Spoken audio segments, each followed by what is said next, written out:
So, I don't know about y'all, but this week has been a doozy on me, and I needed something happy to do this week, and you guys voted on Brownie versus Brownie, which means I'm doing a box recipe versus a tasty homemade recipe that I found online. Tasty being the online thing, you know what I'm talking about. Anyways, I'm going to start out with the tasty homemade recipe today and probably make the box recipe tomorrow.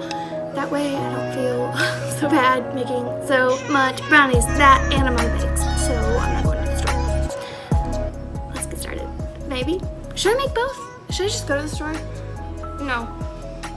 So first off, this recipe calls for 4 eggs. Of course, I did cage-free vegetarian-fed eggs because I'm that weirdo.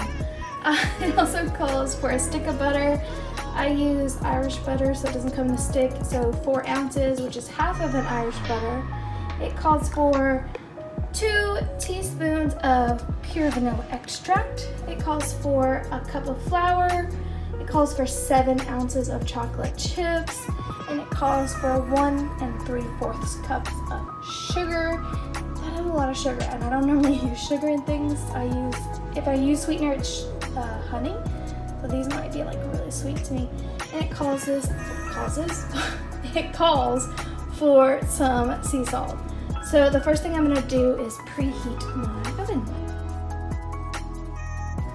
So the recipe wants you to have melted chocolate and melted, my hands are clean, don't worry, butter. So I'm going to do this probably 10 seconds by 10 seconds in the microwave till it's melted and smoothed together.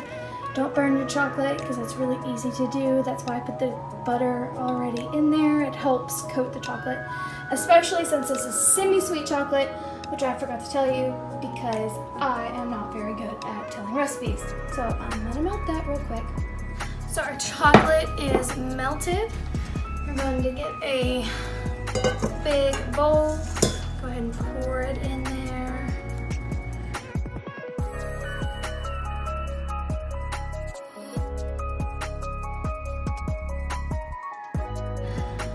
This stuff is expensive. Oh, there goes my oven. I hear you. Thank you, oven, for telling me you are ready. And next, the sugar. I'm sure you guys love the banging noises that I'm making.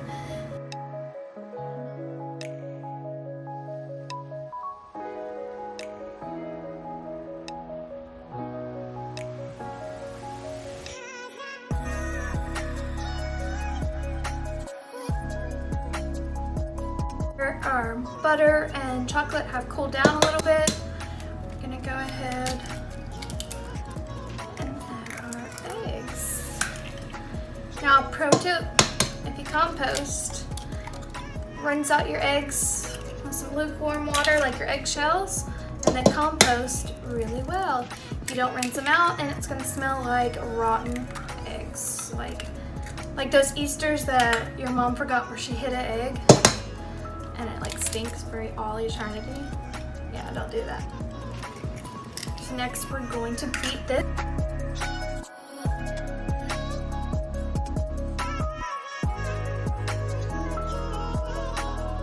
Little by little, we're gonna add the flour.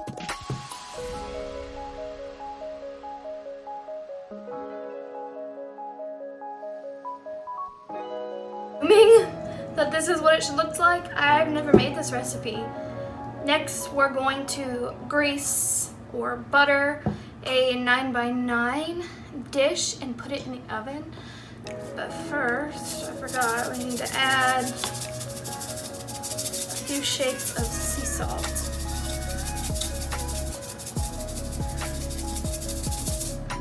I'm gonna do the rest of this, like greasing and pouring and stuff off camera because everybody knows how to do that.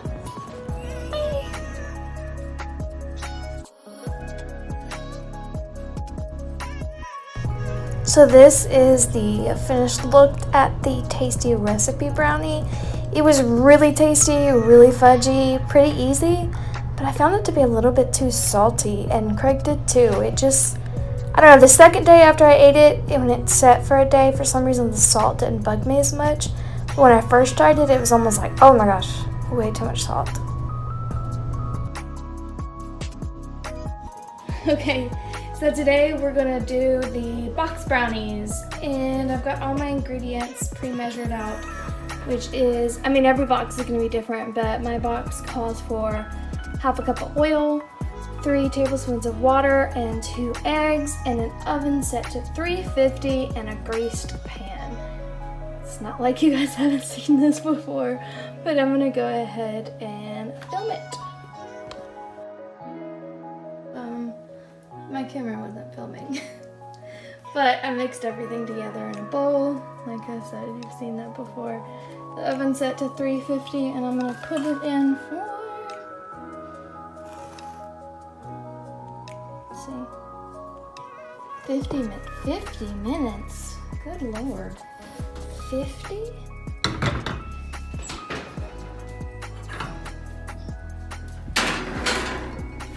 I have a very dirty oven.